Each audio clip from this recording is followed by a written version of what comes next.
Meus irmãos, a paz do Senhor. Abra comigo a sua Bíblia em Atos, capítulo de número 16. Atos, capítulo de número 16.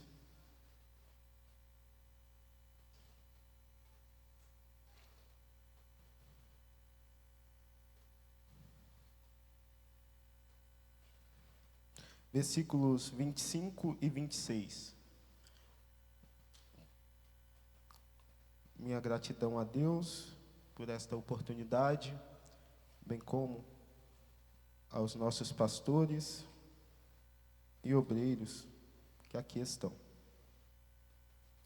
Bom é estar na casa do Senhor, bom é poder cultuar a Ele, bom é entender o que o salmista, no Salmo de número 139, entendeu, dizendo: Senhor, Tu me sondas e me conheces. Tu sabes o meu assentar e o meu levantar, de longe entendes o meu pensamento, cercas o meu andar e o meu deitar, porque o Senhor, Ele sabe como é que nós chegamos até aqui, como é que você chegou no culto de domingo. O Senhor sabe o que se passou na sua semana, a sua aflição, quem sabe a sua preocupação, mas em tudo nós damos graças ao Senhor, porque Ele sustenta a nossa vida e está presente aqui. Os irmãos creem assim? Amém. Atos 16, capítulo 16, versículo 25, diz assim: E perto da meia-noite, Paulo e Silas oravam e cantavam hinos a Deus, e os outros presos os escutavam. E de repente, sobreveio um tão grande terremoto, que os alicerces do cárcere se moveram, e logo se abriram todas as portas e foram soltas as prisões de todos. E de repente sobreveio um tão grande terremoto. Podeis assentar.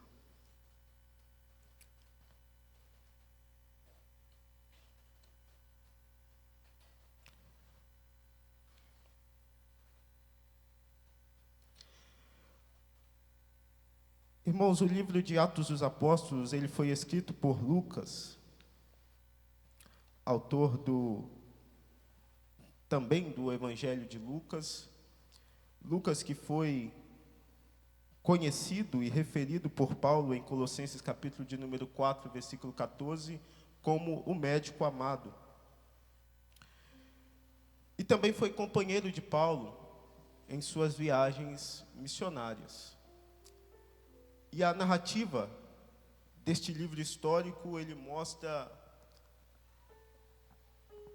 histórias muito importantes no contexto da igreja e sua formação, e principalmente porque o livro de Atos dos Apóstolos, também conhecido como Atos do Espírito Santo que é citado mais de 50 vezes neste livro, porque é no livro do Atos dos Apóstolos que se cumpre uma promessa do Senhor e uma profecia dita pelo profeta Joel, no capítulo 2 de Joel, versículo 28 em diante, que diz: E há de ser que naquele dia derramarei do meu espírito sobre toda a carne. Os anos se passam, a história vai se formando. Jesus vem ao mundo, tem o seu ministério terreno, caminha com os discípulos, e a promessa permanece.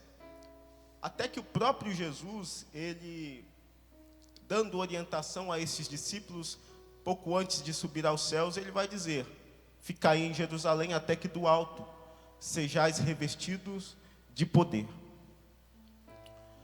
Passaram-se muitos anos desde a profecia do profeta Joel, mas há um Deus nos céus, o Deus que prometeu, o Deus que falou na boca do profeta, que, como disse ao profeta Jeremias, ele zela por tua palavra.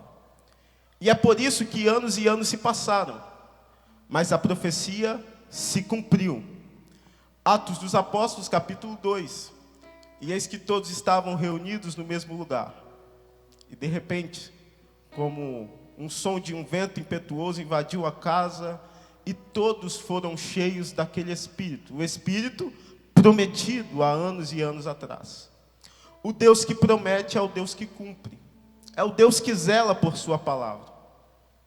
Mas eu gostaria de começar introduzindo o assunto, antes de chegarmos no versículo que nós lemos, falando sobre os caminhos que nós seguimos na nossa vida. Porque o contexto desse capítulo de número 16 é a segunda viagem missionária do apóstolo Paulo e de seus companheiros. E eu gostaria de falar sobre os caminhos que nós seguimos, porque o apóstolo Paulo ele foi conduzido pelo Senhor. Até chegar na prisão, no cárcere, na cidade de Filipos, o apóstolo e aqueles que estavam com ele foram conduzidos e seguiram a orientação do Senhor para chegar até ali. Só que o que nós precisamos aprender na nossa caminhada é que melhor é seguir o caminho que o Senhor tem para nós do que seguir os nossos próprios caminhos. O sábio Salomão, em Provérbios, capítulo de número 14, versículo 12, ele vai dizer que há caminhos que para o homem parecem direitos, mas o fim deles são caminhos de morte. E quando nós entendemos isto, quando a gente entende que é melhor seguir os caminhos do Senhor do que seguir os nossos próprios caminhos, nós fazemos uma oração como o salmista, no Salmo de número 25, versículo 4, fez. Porque ele não queria seguir os seus próprios caminhos, ele queria seguir os caminhos do Senhor. E aí o salmista ele vai dizer assim: faze-me saber, Senhor, os teus caminhos, ensina-me as tuas veredas, guia-me na tua verdade e ensina-me, pois tu és o Deus da minha salvação, e por ti estou esperando todo dia. Quando nós entendemos que os nossos caminhos, por mais que parecem direitos, podem nos levar à morte, nós ficamos como o salmista. Caminhamos todos os dias clamando ao Senhor: Senhor, ensina-me os teus caminhos, mostra-me os teus caminhos, guia-me, Senhor, me conduza, para que eu não pereça, para que eu não me perca, para que eu não tropece. Ensina-me os teus caminhos, Senhor. Essa deve ser a nossa oração. E o que nos traz consolo é saber que o Senhor, Ele nos guia. Se estivermos em conformidade com o Senhor, em comunhão com o Senhor, Ele nos guia. Em Lucas capítulo de número 22, versículo 8, é Jesus ordenando os seus discípulos e dando a eles direção, dizendo: ide e preparai a ceia.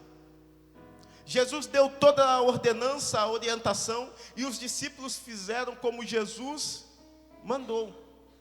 Foram à cidade, encontraram um homem, o homem mostrou aonde eles deveriam preparar a ceia, e eles prepararam, e o texto vai dizer: e eles fizeram tudo quanto Jesus tinha dito, e tudo o que ele disse, assim se fez.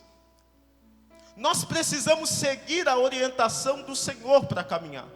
Os nossos passos precisam ser conduzidos pelo Senhor. É Ele quem sabe o melhor caminho para mim e para você. É por isso que se o Senhor te disser, meu irmão, vá para a direita, vai para a direita. Se o Senhor te disser, vai para a esquerda, vai para a esquerda. Mas se o Senhor te disser, como disse aos seus discípulos, ficai, nós devemos ficar. É melhor seguir os caminhos do Senhor do que os nossos próprios caminhos. Só que o que nos intriga muitas vezes é que aqueles que estão seguindo a orientação do Senhor, muitas vezes, estão sofrendo. Aos olhos humanos, estão perdendo. É como o apóstolo Paulo. E eu gostaria que nós olhássemos para o texto, versículos antes daquele que nós lemos, Atos capítulo de número 16.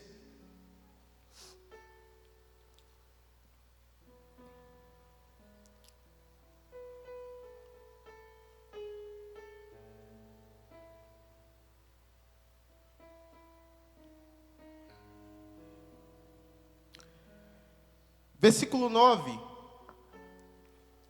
O texto vai dizer que, e Paulo teve de noite uma visão, em que se apresentou um homem da Macedônia e lhe rogou, dizendo: passa a Macedônia e ajuda-nos. E logo depois desta visão, procuramos partir para a Macedônia, concluindo que o Senhor nos chamava para lhes anunciar o Evangelho. Então Paulo está seguindo a sua viagem, e quando ele estava na cidade de Troade, à noite ele tem uma visão. A visão de um homem que estava dizendo a Paulo: passa a Macedônia e ajuda-nos. A narrativa de Lucas diz que eles concluíram então que o Senhor estava os chamando, que o Senhor estava os conduzindo para a Macedônia. E é quando eles vão descer a Macedônia que eles chegam a uma cidade chamada Filipos. E na cidade de Filipos eles vão ter uma experiência. No versículo de número 16, o texto vai dizer que há uma jovem nesta cidade, possuída por um espírito de adivinhação. E com estas adivinhações, esta jovem dava lucro a alguns senhores daquela cidade.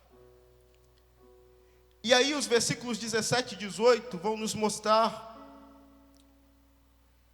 que Paulo, ele vai ter um discernimento da parte do Senhor e vai repreender esta jovem. O versículo 17 diz assim: esta, seguindo a Paulo e a nós, clamava dizendo: estes homens que nos anunciam o caminho da salvação são servos do Altíssimo. E isto fez ela por muitos dias. Mas Paulo, perturbado, voltou-se e disse ao Espírito: em nome de Jesus Cristo te mando que saias dela. E na mesma hora saiu. Só que o que nós podemos perguntar, lendo o versículo de número 17, é: por que é que Paulo está se perturbando? Esta jovem estava dizendo: olha, estes homens aqui são servos de Deus, estão nos anunciando o caminho da salvação, estes são homens de Deus. Parece bom, parece correto, parece glorioso, um testemunho de alguém dizendo que Paulo e seus companheiros são homens de Deus, que estavam anunciando a mensagem do Evangelho. Mas Paulo está perturbado. Isto nos ensina que muitas vezes, ou em muitos momentos, nós precisamos estar bem atentos, porque aquilo que parece bom, não é. Aquilo que parece de valor, não é. É como o povo que estava no deserto e o Moisés sobe ao monte para receber as leis do Senhor, e o povo, passados pouco tempo, eles clamam a Arão dizendo: faça-nos para nós um bezerro de ouro, para que possamos o adorar. Eles queriam uma figura para personificar a sua adoração, de ouro, o ouro que reluz, o ouro que parece coisa boa, mas aquilo estava sendo reprovado pelo Senhor, porque era idolatria. Parecia bom, mas não era. O ouro que chama os olhos era algo ruim, era o pecado do povo.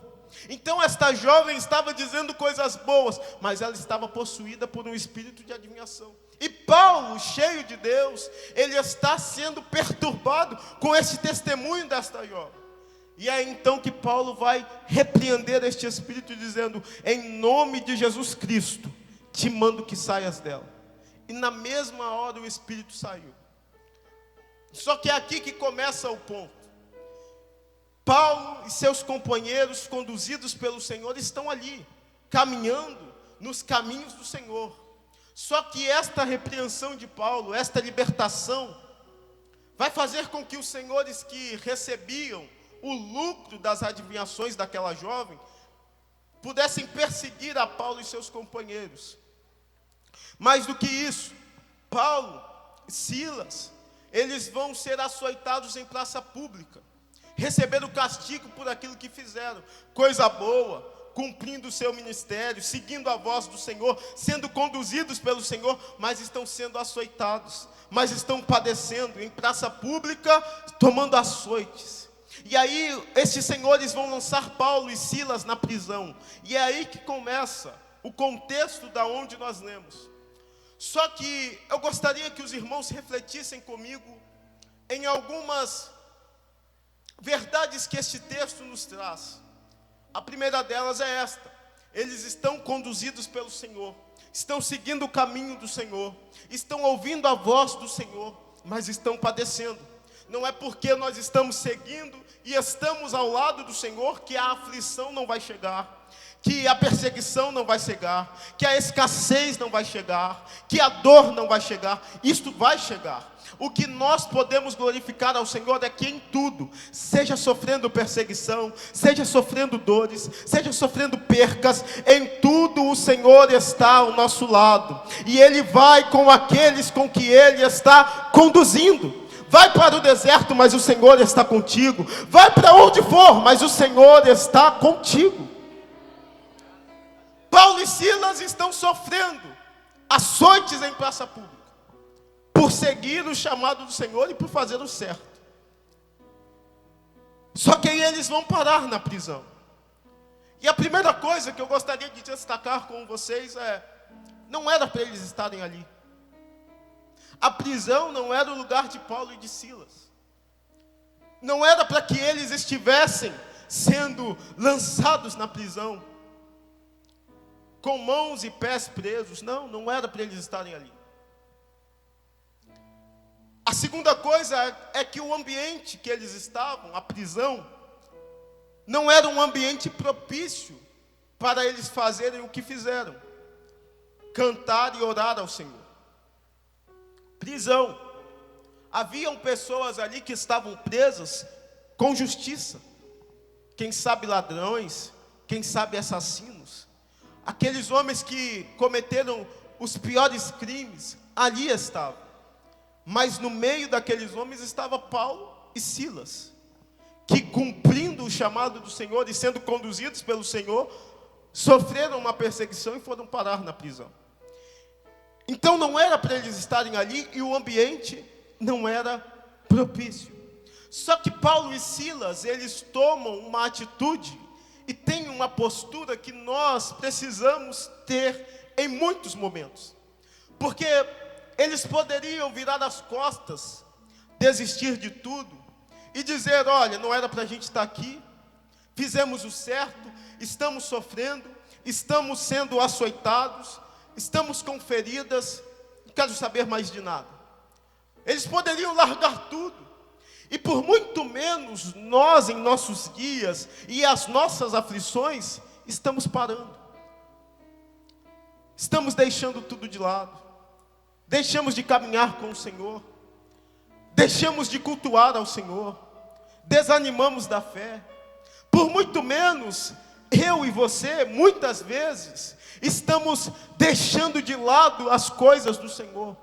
Mas Paulo e Silas estão nos ensinando que até mesmo no momento de injustiça, não era para você estar onde você está, não era para você ir para onde te mandaram ir, não era para você sofrer o que você está sofrendo. Nesses momentos é que nós precisamos ter uma postura diante do Senhor, a postura de perseverar, a postura de permanecer, a postura de decidir confiar naquele que nos conduz.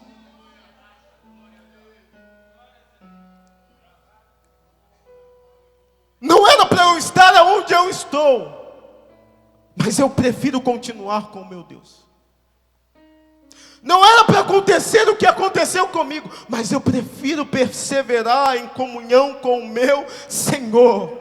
O que Paulo e Silas entenderam é: eu posso perder tudo, mas o que mais vale não é nem o meu ministério, o que mais vale é a minha comunhão com o meu Deus. Porque perdendo tudo aqui, até mesmo cessando a minha vida, o que eu quero é estar com o meu Senhor. A pergunta que eu poderia fazer aos irmãos é: o que é que você perdeu, que é mais importante do que a sua comunhão com o seu Deus? Qual foi a sua perda? Qual foi o seu sofrimento? E eu não estou aqui diminuindo o sofrimento de ninguém. O que eu estou dizendo é: nos momentos de maior dor que nós tivermos, tudo que nós vamos ter é o Senhor e nada mais. Tudo o que você tem, meu irmão, quando você perder tudo, é o Senhor e nada mais. Pode perder a sua família, o seu dinheiro, a sua casa, o seu carro, a sua saúde. Tudo o que você vai ter quando acabar as suas forças, os seus recursos, é o Senhor. A esperança que nós temos é o Senhor. A vida que nós temos, até mesmo quando a nossa vida terrestre acabar, é no Senhor. E eis que nada pode nos separar, nem a vida, nem a morte, nem os principados, nem a enfermidade, nada pode te separar. Você não tem nada que não seja o Senhor no momento da sua angústia.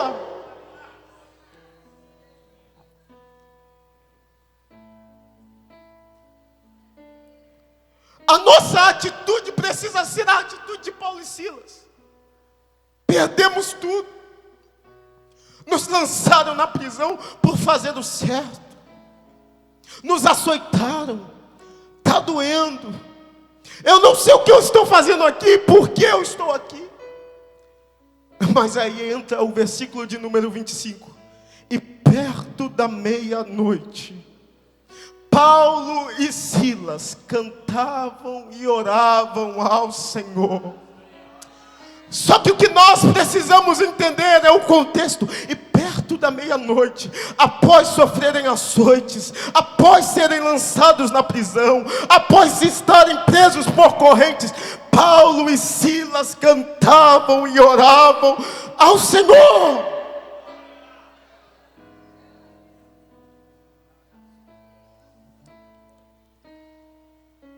Há um culto na prisão aqui. Mas um culto de alguém que está sofrendo. Há um culto na prisão, mas é um culto de alguém que padeceu por açoites, que está preso por correntes.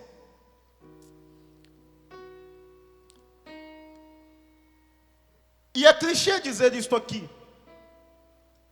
mas eu não sei o que você está passando, e eu não sei mesmo. Eu não sei qual é a sua dor, a sua perda, o seu sofrimento.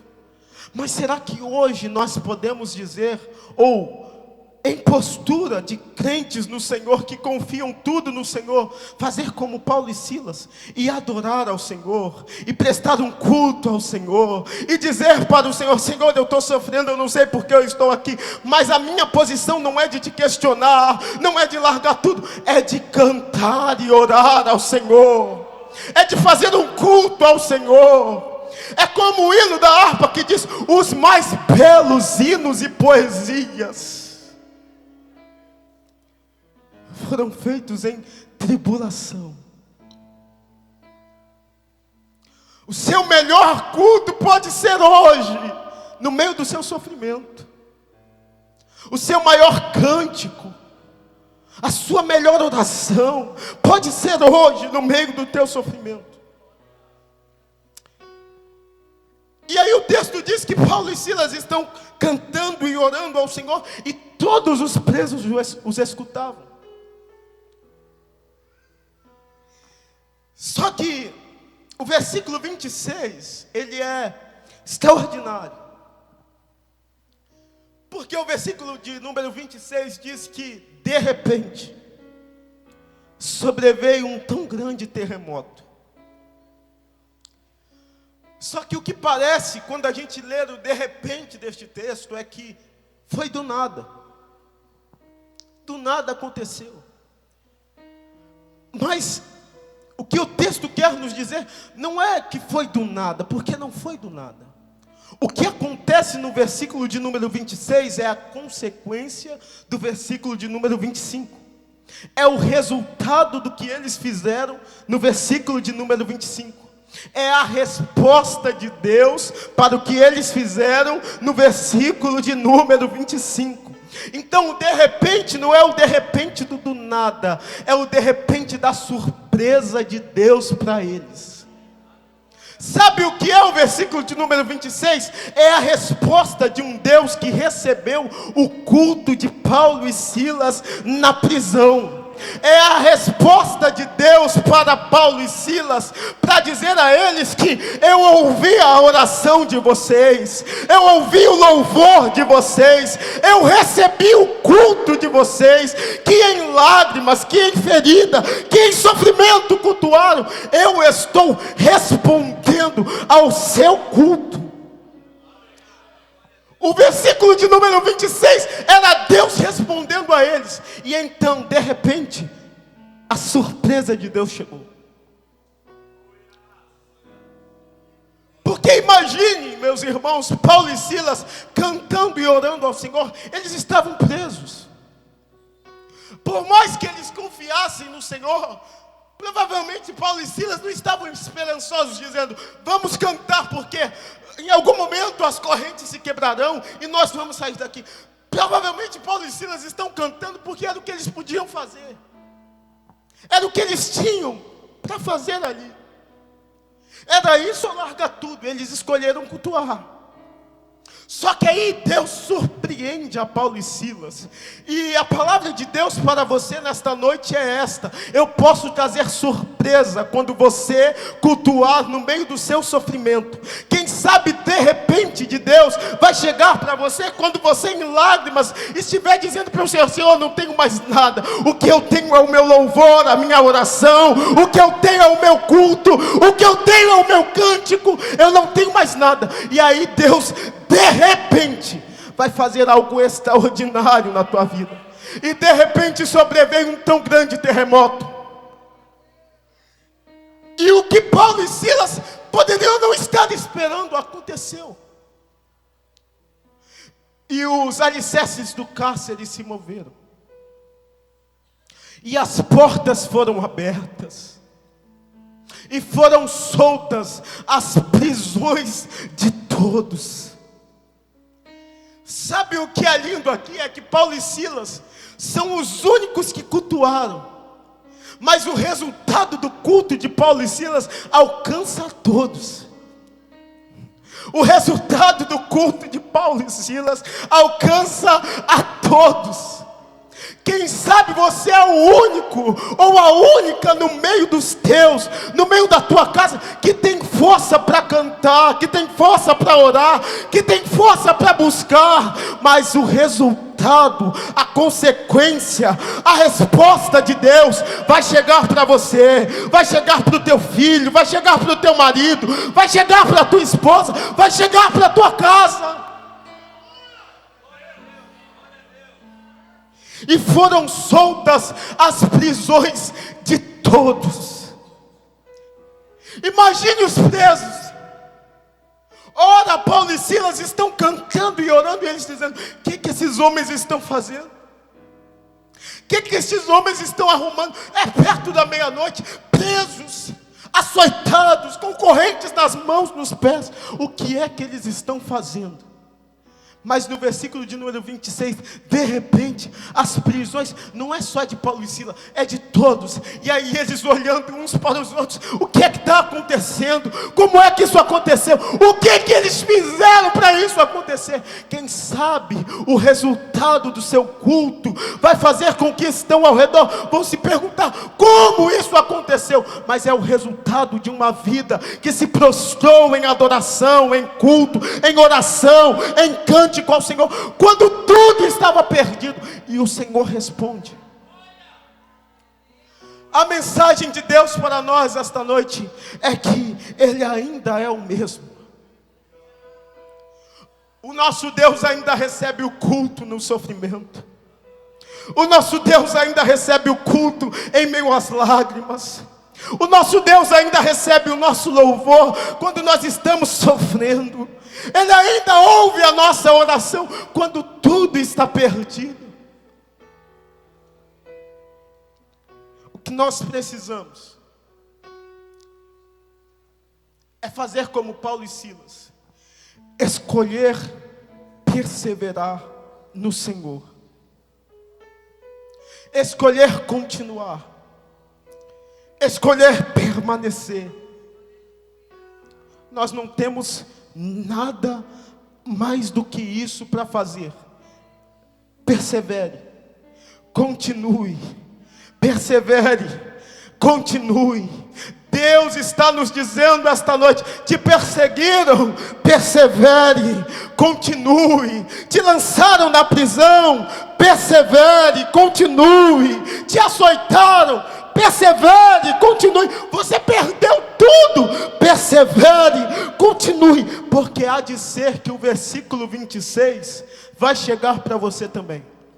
Eu não sei quando, mas se você perseverar, se você continuar, um dia chega, o versículo 26, o de repente sobreveio um tão grande terremoto.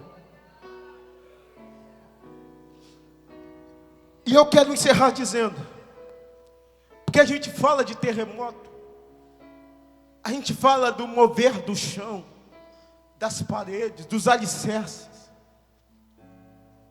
E o reboliço que o terremoto traz, para nós pode parecer bagunça. Para nós pode parecer que as coisas vão sair do lugar. Só que o reboliço que Deus faz na nossa vida, não é para bagunçar as coisas, é para colocar elas no lugar. O ano está só começando. E quem sabe Deus vai fazer um reboliço na sua vida, meu irmão e minha irmã. Eu estou dizendo isso daqui, mas é para quem acredita e para quem tem fé. Eu não estou dizendo isso daqui como quem diz uma palavra de efeito para a igreja. Não, eu estou dizendo que Deus poderá fazer um reboliço na sua vida, que o ano de 2023 não trouxe, mas que o ano de 2024 pode trazer. E você vai dizer: Senhor, as coisas parecem estar fugindo do controle, mas não, as coisas estão indo para o lugar. Os alicerces vão se mover, mas as coisas estão as coisas estão indo para o seu lugar. Se coloque de pé comigo, se coloque de pé comigo. Fique tranquilo. Quando o terremoto do Senhor, o reboliço do Senhor chegar, as coisas vão para o lugar. A sua oração vai ser respondida, a causa vai ser solucionada, o milagre vai acontecer, mas as coisas vão para o seu lugar.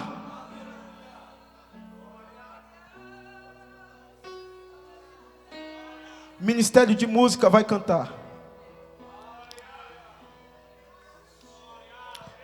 O Senhor o Senhor está presente aqui, meu irmão. Pode ser que haverá um mover lá na sua casa, na sua família.